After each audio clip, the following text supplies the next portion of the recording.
Welcome back to ClearTask. Today, we are looking at how to turn Microsoft Family Safety on and off. Whether you need to set up boundaries for a new device or remove restrictions from an existing account, I will walk you through the process step by step. Let's get started. To turn Microsoft Family Safety on, you first need to create a family group.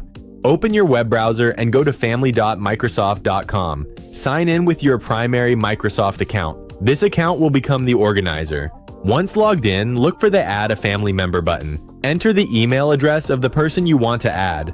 Ensure their role is set to member and send the invite. After they accept the invitation, Family Safety is officially active. From your organizer dashboard, click on their profile. Here you can turn on specific features. Simply toggle the switches to On for activity reporting, screen time limits, or content filters based on your preferences. Now, let's look at how to turn Microsoft Family Safety off. If you only want to disable specific rules, simply go back to the family member's profile on your dashboard and toggle off the features you no longer need, like app limits or web filtering. However, to turn off Family Safety completely, you need to remove the account from the group.